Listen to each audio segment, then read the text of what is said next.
They were legends in their own time, feared by rivals, worshipped by the press, and untouchable to the law. Twins born into poverty in the East End of London who rose to become the kings of crime. But behind the tailored suits and celebrity parties was a brutal legacy of violence, intimidation, and madness. This is the story of Ronnie and Reggie Kray, from their troubled childhood and rise through the ranks of London's underworld to the empire they built and the prison walls that finally closed in on them. Welcome to the Asylum. Today, we dive deep into the twisted world of the Kray twins.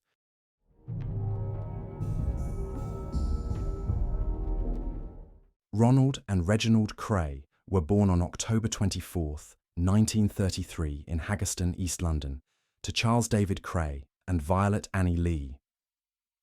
The Krays were thorough EastEnders, Charles from Shoreditch and Violet from Bethnal Green, and were apparently of mixed Irish, Austrian Jewish, and Romanical descent, although this has been disputed.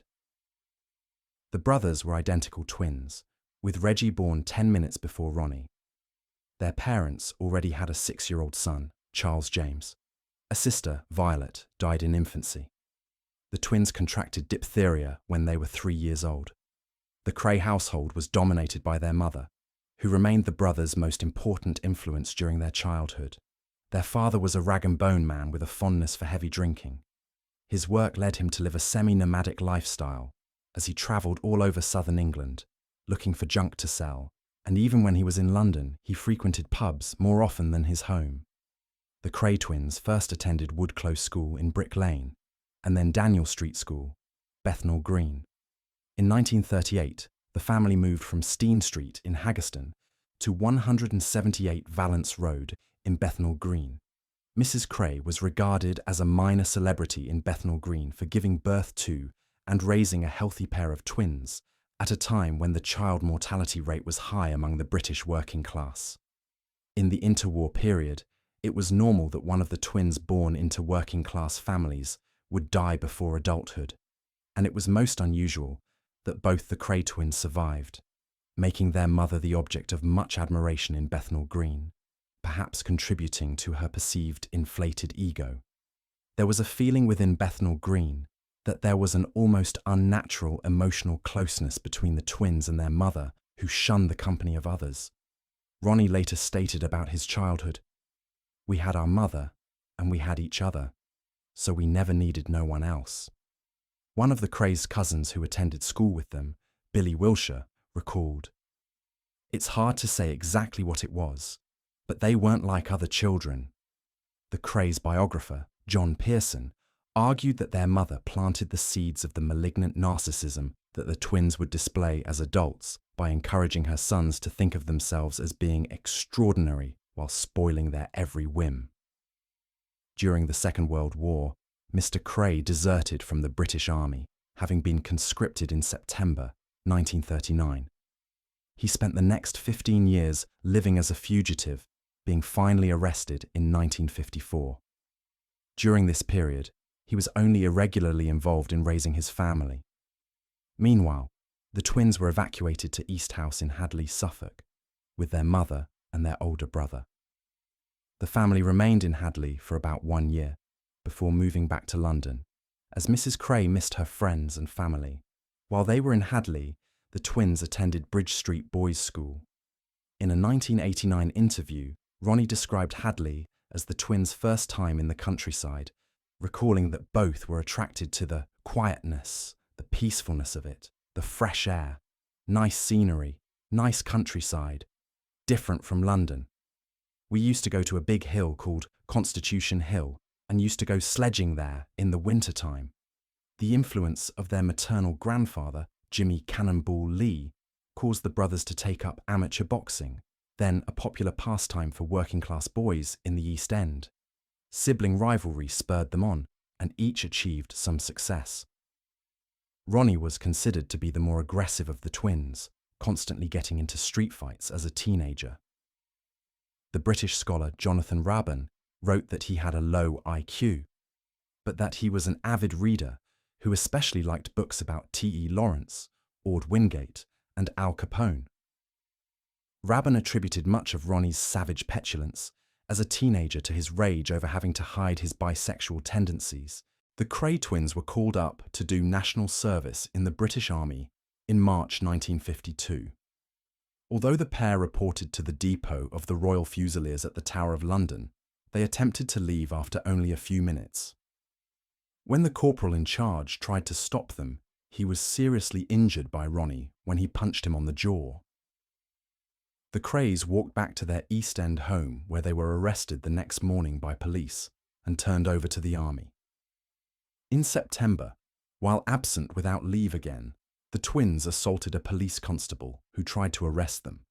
They became among the last prisoners to be held at the Tower of London before being transferred to Shepton Mallet Military Prison in Somerset for a month to await court-martial. After they were convicted, both were sent to the Buffs Home Counties Brigade Depot Jail in Canterbury, Kent. However, when it became clear that they would both be dishonourably discharged from the army, the Krays' behaviour worsened. They dominated the exercise areas outside their one-man cells, threw tantrums, emptied a latrine bucket over a sergeant, dumped a canteen full of hot tea on another guard, handcuffed yet another guard to their prison bars with a pair of stolen cuffs, and set their bedding on fire. Eventually, they were moved to a communal cell where they assaulted their guard with a vase and escaped. After being quickly recaptured, they spent their last night in military custody in Canterbury, drinking cider, eating crisps, and smoking cigarillos, courtesy of the young national servicemen acting as their guards. The next day, the Krays were transferred to a civilian prison to serve sentences for the crimes they committed while AWOL. Rabin wrote that prison psychiatrists who examined Ronnie found him to be educationally subnormal, psychopathic, schizophrenic, and insane. Despite their brief and disastrous military career, upon release, the Krays adopted an extremely militaristic style as Ronnie took to calling himself the Colonel, while their home at 178 Valence Road was dubbed Fort Valence.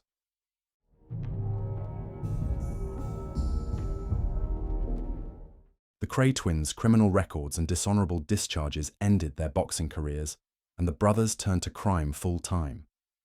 They bought an old billiards club with a loan from their older brother, formed a gang with Cockney and Scottish criminals they called The Firm, and began running several protection rackets. By the end of the 1950s, the Krays were working for J. Murray from Liverpool and were involved in truck hijacking, armed robbery, and arson, through which they acquired other clubs and properties. In 1960, Ronnie was imprisoned for 18 months for running a protection racket. While he was in prison, Peter Rachman, head of a landlord operation, sold Reggie a nightclub called Esmeralda's Barn to ward off threats of further extortion. The location is where the Berkeley Hotel now stands. Ownership of Esmeralda's Barn increased the Krays' influence in the West End by making them celebrities as well as criminals. The twins adopted a norm according to which anyone who failed to show due respect would be severely punished. Both brothers notoriously laundered money through dog and horse tracks, as well as through businesses, which led to several others being investigated during the mid-1960s for their cooperation with the crimes. The twins were assisted by a banker named Alan Cooper, who wanted protection against the Krays' South London rivals, the Richardson Gang. Rabin called Ronnie the dimmer of the two twins, writing that he was a man whose grasp on reality was so slight and pathologically deranged that he was able to live out a crude, primarily coloured fiction, twisting the city into the shape of a bad thriller. Ronnie quite consciously modelled the style of The Firm after what he read about the Chicago underworld in Capone's time. For example, having his own personal barber visit his flat to work on his hair because he read somewhere that was the normal practice with Chicago gangsters in the 1920s. In the 1960s, the Kray twins were widely seen as prosperous and charming celebrity nightclub owners and were part of the swinging London scene. A large part of their fame was due to their non-criminal activities as popular figures on the celebrity circuit, being photographed by David Bailey on more than one occasion and socialising with lords, members of parliament, socialites, and show business characters, including Frank Sinatra, Peter Sellers, Joan Collins, Judy Garland, Diana Dawes, George Raft, Sammy Davis Jr., Shirley Bassey, Liza Minnelli, Cliff Richard, Dusty Springfield, Jane Mansfield, Richard Harris, Danny LaRue, and Barbara Windsor. They were the best years of our lives. They called them the swinging 60s. The Beatles and the Rolling Stones were rulers of pop music. Carnaby Street ruled the fashion world. And me and my brother ruled London. We were fucking untouchable. Quoted by Ronnie Kray in the book, My Story. Part of the Krays' newfound celebrity status was due to the widespread perception that the twins were men who had risen out of poverty into positions of great wealth and power due to their own efforts. They were seen as an example, albeit a perverse one, of the meritocracy that was to replace the traditional class system. Furthermore, the 1960s was a time when many social norms were being questioned, and the Krays were widely seen as rebels against what were perceived as sanctimonious and hypocritical traditional British values. The scholars Chris Jenks and Justin Lawrenson wrote that there was a popular mistrust of the establishment in the 1960s, and that as many young people laughed Prime Minister Macmillan and President Johnson, their teachers and university lecturers, and priests and moralists off the stage, the Krays were seen as folk heroes.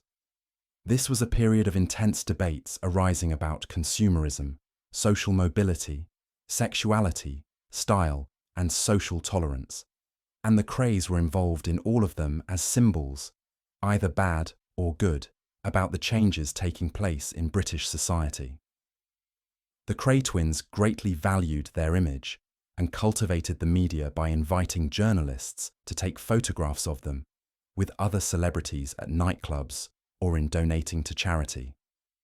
They went about in an obsessive way, managing and promoting the image that they wanted, namely as benefactors who gave generously to charity and as men who had risen up from poverty to become rich and powerful.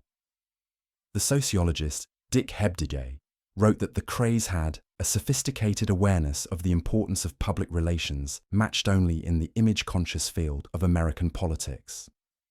As we have seen, certain of the Krays' projects, when closely examined, take on a bizarre aspect more appropriate to the theatre than to the rational pursuit of profit by crime. In 1960, gambling in clubs was legalised in the United Kingdom, which for the first time allowed decent people to gamble openly outside of betting on horse racing. The Krays were the owners of 4 nightclubs where gambling was permitted, which not only allowed them to be seen as successful businessmen, but also to socialise with decent people who would have previously shunned the company of gangsters running a gambling den. The Krays made a point of promoting a gangster chic image, as both dressed in a style that countless films had associated with gangsters, namely wearing discreet, dark, double-breasted suits with tight knotted ties and shoulder-padded overcoats. Combined with garish jewellery such as large gold rings, gold bracelet watches, and diamond cufflinks, the Krays conveyed a redoubtable image. The British scholar Ruth Penfold Mounts described the twins as a classic example of the social bandit. Criminals who became folk heroes because of the belief that they were standing up to a corrupt establishment, while also paradoxically being seen as upholding the better part of society's values.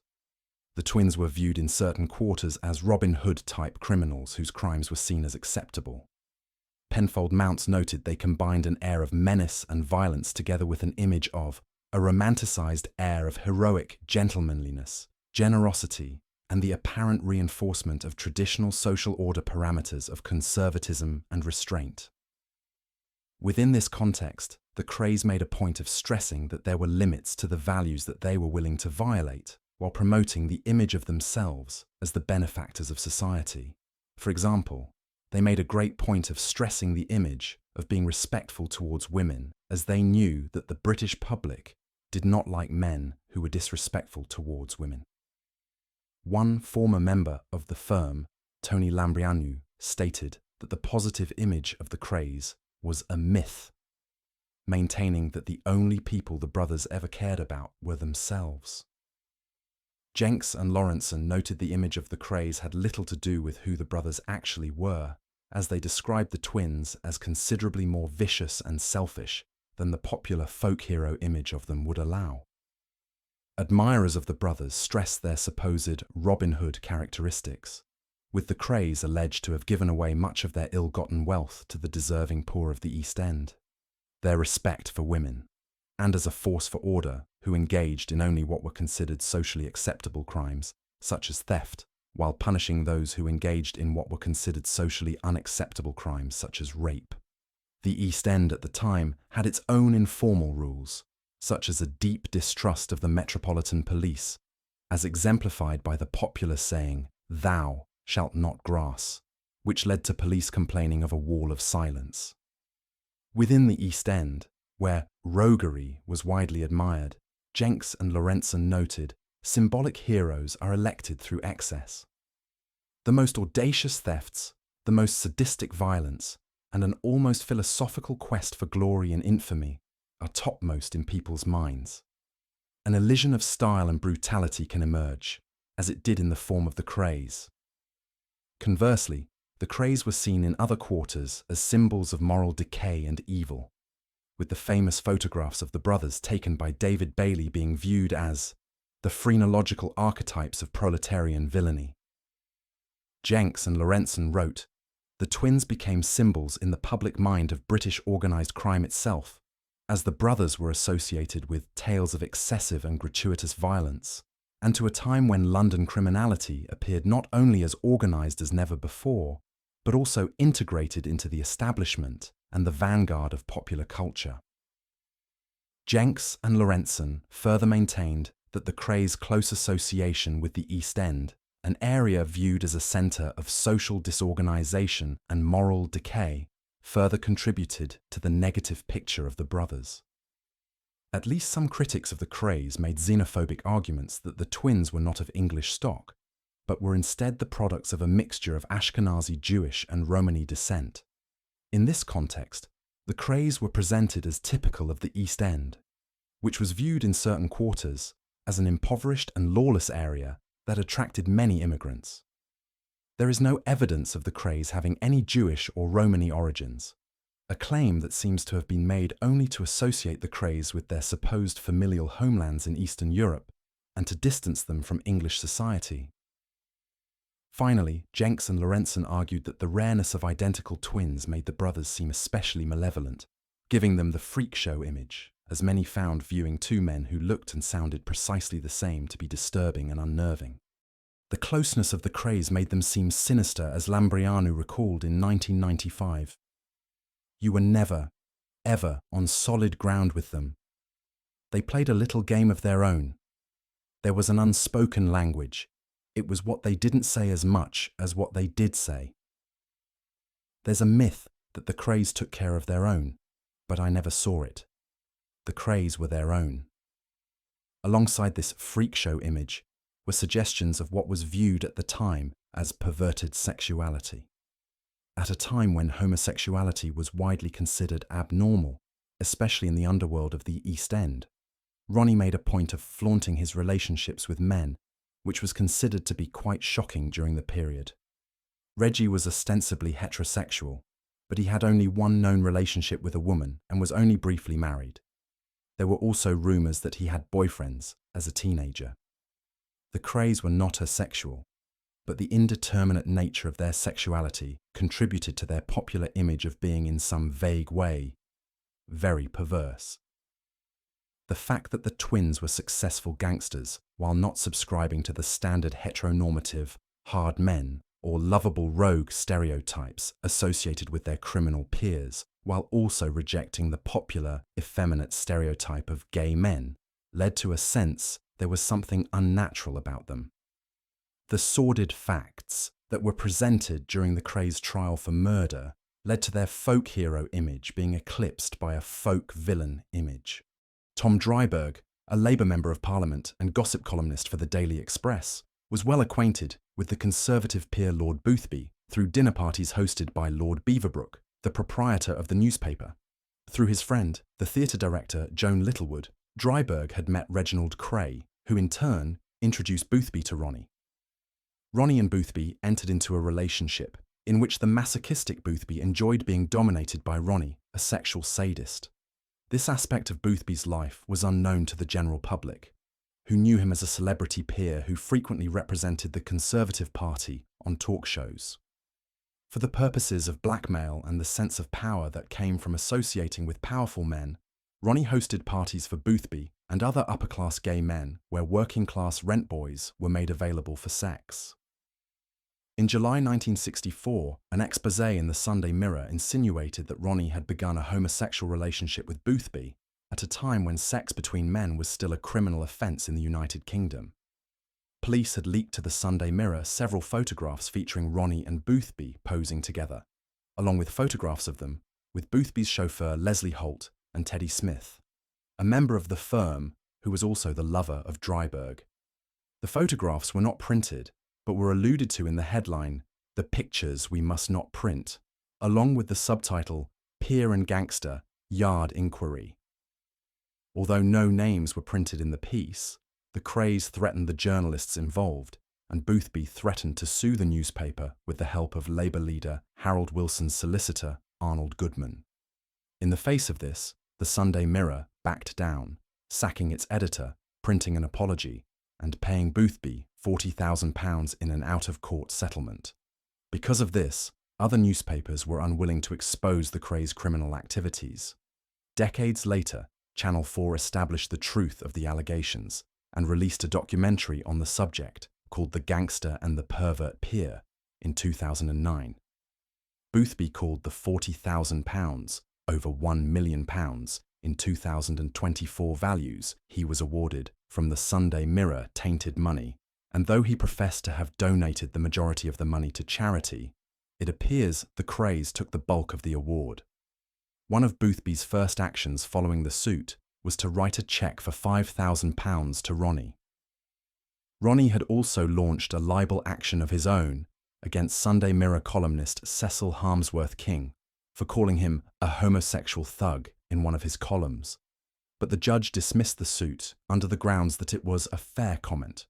Ronnie was furious about the dismissal, raging to a group of journalists. "Proves what I always said. One law for the fucking rich and another for the poor." Police investigated the Krays on several occasions, but the twins' reputation for violence made witnesses afraid to testify. There was also a problem for both main political parties.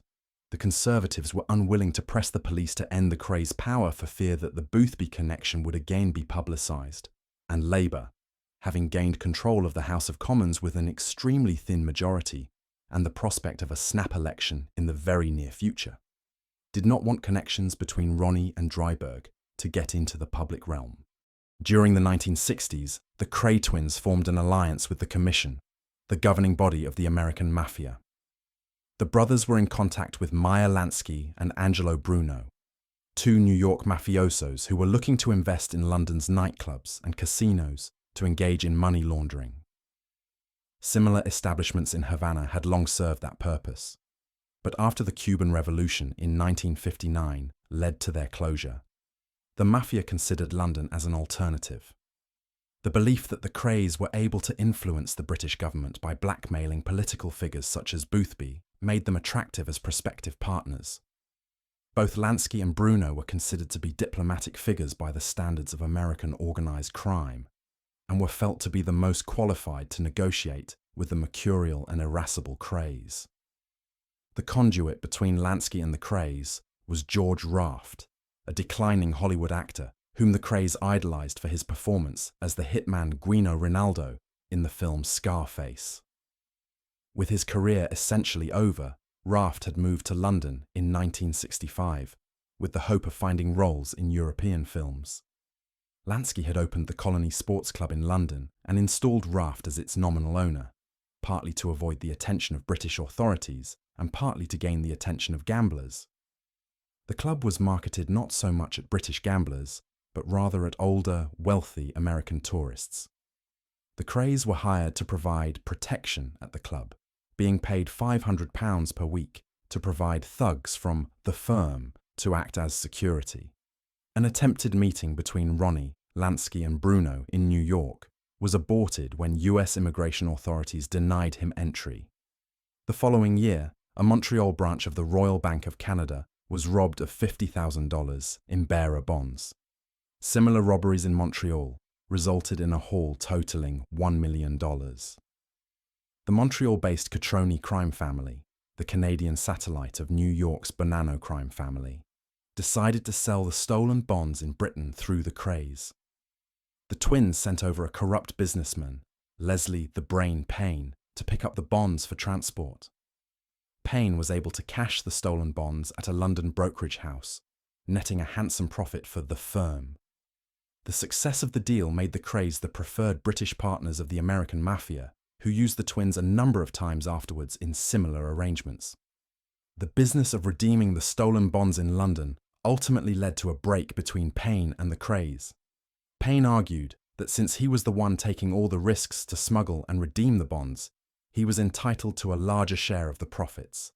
The Krays refused Payne's demand, which caused him to leave the firm. Payne did not contact the authorities, but the mere possibility that he might one day become a prosecution witness led the Krays to plot his murder. Payne, who fought in the Battle of Monte Cassino in 1944, ridiculed their threats of violence, which only made the twins angrier. Lacking the necessary connections with the city to keep redeeming the stolen bonds on their own, the Krays turned to Alan Bruce Cooper, a disreputable American businessman living in London. Ronnie shot and killed George Cornell, a member of the Richardson gang, at the Blind Beggar pub in Whitechapel on March 9, 1966.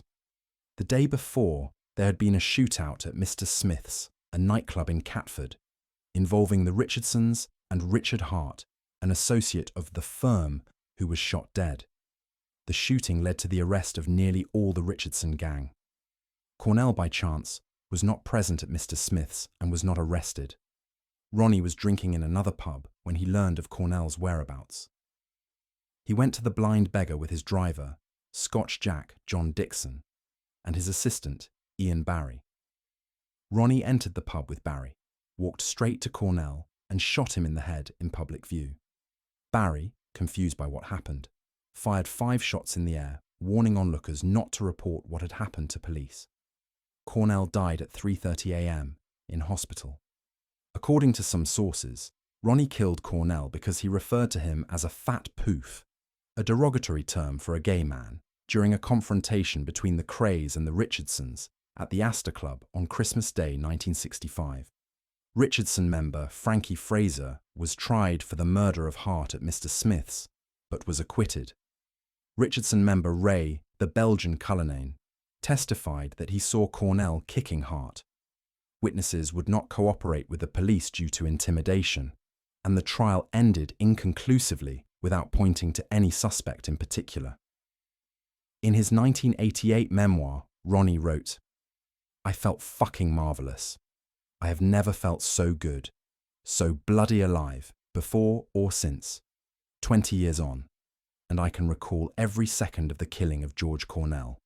I have replayed it in my mind millions of times." The Krays mafia associates were unhappy about the Cornell murder, feeling that it was reckless on the part of Ronnie to shoot someone in public instead of assigning the task to a junior associate. With the help of Raft, Reggie was able to maintain the alliance, arguing the firm was still the best business partners the mafia could turn to in London. Raft and Reggie used the fact that none of the witnesses at the Blind Beggar were willing to testify against Ronnie as evidence of the degree of fear that the Krays inspired. Shortly afterwards, Raft was prevented from returning to the UK when a Home Office order listed him as an undesirable, thereby costing the Krays their strongest ally within the mafia. On December 12, 1966, the Krays helped Frank Mitchell, the Mad Axeman, to escape from Dartmoor prison. Ronnie had befriended Mitchell while they served time together in Wandsworth Prison. Mitchell felt that the authorities should review his case for parole, so Ronnie thought that he would be doing him a favour by getting him out of Dartmoor, highlighting his case in the media and forcing the authorities to act. Once Mitchell had escaped, the Krays held him at a friend's flat in Barking Road, East Ham. He was a large man with a mental disorder, and he was difficult to control. He disappeared, but the Krays were acquitted of his murder. Freddie Foreman, a friend of the Krays, claimed in his autobiography called Respect that he shot Mitchell dead as a favour to the twins and disposed of his body at sea. In October 1967, 4 months after the suicide of his wife Frances, Reggie was allegedly encouraged by his brother to kill Jack the Hat McVitie, a minor member of the Kray gang who had failed to fulfill a £1,000 contract, £500 of which had been paid to him in advance, to kill their former financial advisor, Leslie Payne. McVitie was lured to a basement flat in Evering Road, Stoke Newington, on the pretence of a party. Upon entering the premises, he saw Ronnie seated in the front room. Ronnie approached, letting loose a barrage of verbal abuse and cutting McVitie below his eye with a piece of broken glass. It is believed that an argument then broke out between the twins and McVitie. As the argument got more heated, Reggie pointed a handgun at McVitie's head and pulled the trigger twice, but the gun failed to discharge. McVitie was then held in a bear hug by the twins' cousin, Ronnie Hart, and Reggie was handed a carving knife. He then stabbed McVitie in the face and stomach, driving the blade into his neck while twisting the knife, not stopping even as McVitie lay on the floor dying. Reggie had committed a very public murder against someone who many members of the firm felt did not deserve to die. In an interview in 2000, shortly after Reggie's death, Freddie Foreman revealed that McVitie had a reputation for leaving carnage behind him due to his habitual consumption of drugs and heavy drinking, and his having threatened to harm the twins and their family. Tony and Chris Lambriano and Ronnie Bender helped clear up the evidence of this crime and attempted to assist in the disposal of the body.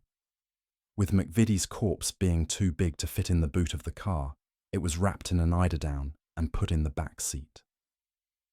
Tony Lambriano drove the car with the body, and Chris Lambriano and Bender followed behind. Crossing the Blackwall Tunnel, Chris lost Tony's car and spent up to 15 minutes looking around Rotherhithe area. They found Tony outside St Mary's Church, where he had run out of fuel, McVitie's body still inside the car. The body was left in the car and the 3 gangsters returned home. Bender then went on to phone Charlie Kray, informing them that it had been dealt with. When the Krays heard where they had left McVitie's corpse, the twins were livid and desperately phoned Foreman, who was then running a pub in Southwark, to see if he could dispose of the body.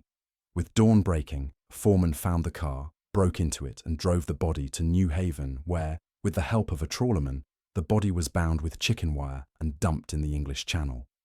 This event started turning many people against the Krays, and some were prepared to testify to Scotland Yard as to what had happened, fearing that what happened to McVitie could easily happen to them. Detective Chief Superintendent Leonard Nipper. Red of Scotland Yard was promoted to the murder squad, and his first assignment was to bring down the Kray twins. During the first half of 1964, Red had been investigating their activities, but publicity and official denials of Ron's relationship with Boothby made the evidence that he collected useless. Reed went after the twins again in 1967, but frequently came up against the East End wall of silence, which discouraged anyone from providing information to the police. They were represented in court by Nemini Lethbridge. By the end of 1967, Red had built up enough evidence against the Krays. Early in 1968, the Krays employed Alan Bruce Cooper, who sent Paul Elvey to Glasgow to buy explosives for a car bomb. Elvey was a radio engineer who put the pirate radio station Radio Such on the air in 1964, later renamed Radio City. After police detained him in Scotland, he confessed to being involved in 3 murder attempts. The evidence was weakened by Cooper, who claimed that he was an agent for the US Treasury Department investigating links between the American mafia and the Kray gang.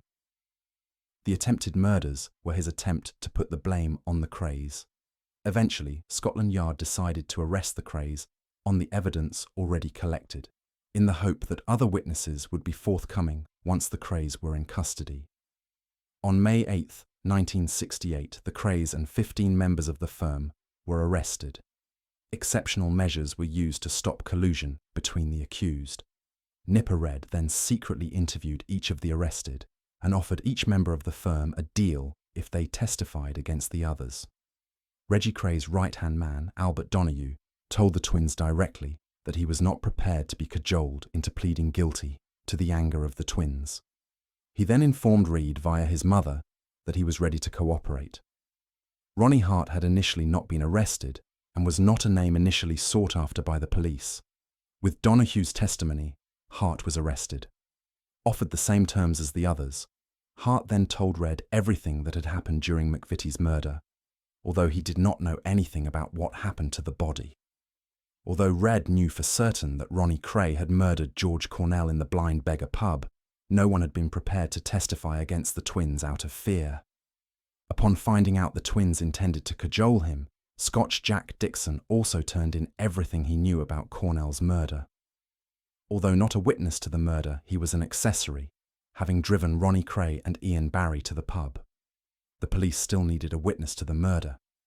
Frank Mitchell's escape and disappearance were much harder to obtain evidence for, since the majority of those arrested were not involved with his planned escape and disappearance.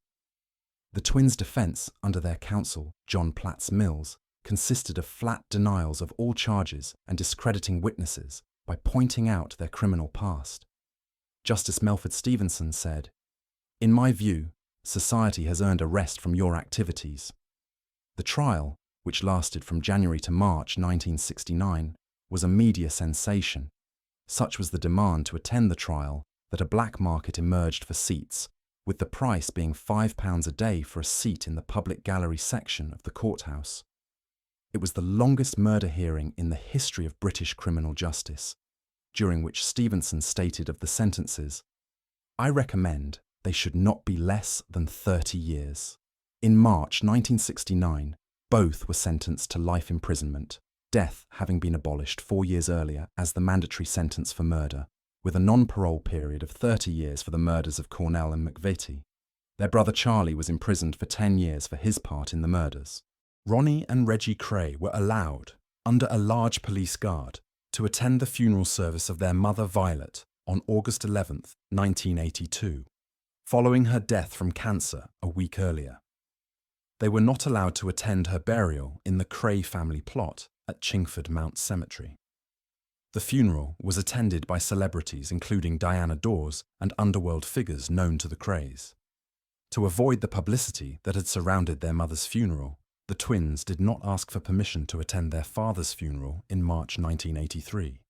Ronnie Kray was a Category A prisoner, denied almost all liberties, and not allowed to mix with other prisoners.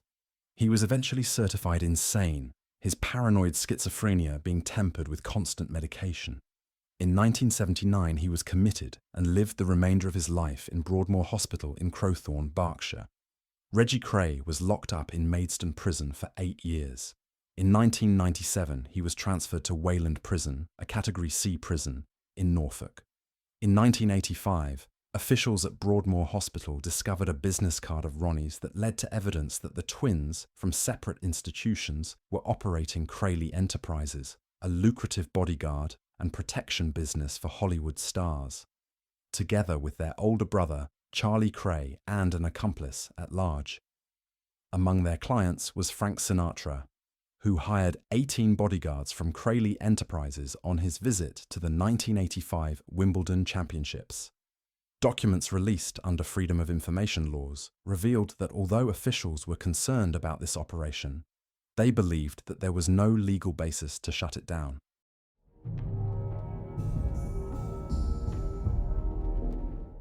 In his autobiography, My Story, and a comment to writer Robin McGibbon on the Kray tapes, Ronnie stated, "I'm bisexual, not gay, bisexual."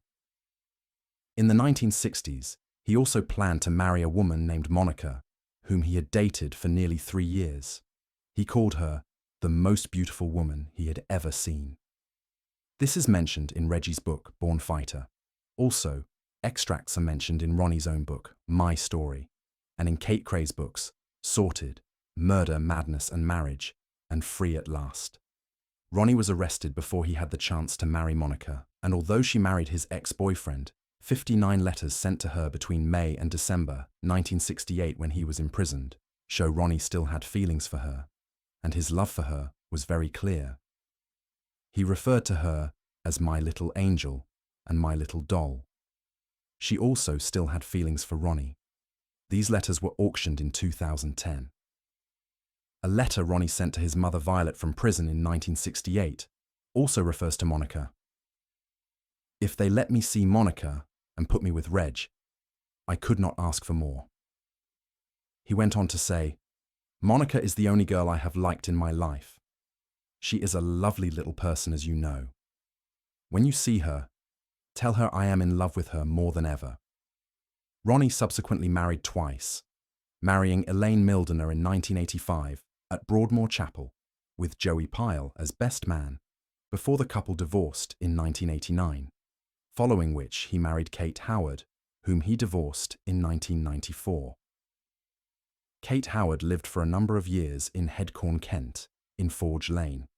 In an interview with author John Pearson, Ronnie indicated he identified with the 19th century soldier Charles George Gordon. Gordon was like me, homosexual, and he met his death like a man. When it's time for me to go, I hope I do the same. In his biography of the twins, The Profession of Violence, Pearson claims that Ronnie Kray admitted that he and Reggie discovered they were both gay in their adolescence and would often have sex together, an activity which continued into their later life. But this has since been debated how accurate this really is.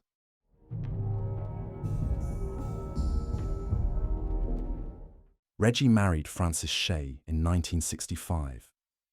It was thought she took her own life in 1967, but supposedly only 2 days after her death, Ronnie allegedly confessed to Reggie that he had murdered her. Reggie only told this to a few people, one of whom was a fellow inmate, Bradley Allardyce. In 1997, Reggie married Roberta Jones, whom he met while still in prison. She was helping to publicize a film she was making about Ronnie, who had died in the hospital 2 years earlier. Ronnie and Reggie Kray left behind a legacy of violence, fear, and fascination. Their reign may be over, but the shadow they cast over London's East End still lingers. They wanted to be remembered, and in the darkest corners of true crime history, they always will be. If this story kept you watching, there's plenty more behind these padded walls. Hit that like button, subscribe, and tell us in the comments, who should we cover next?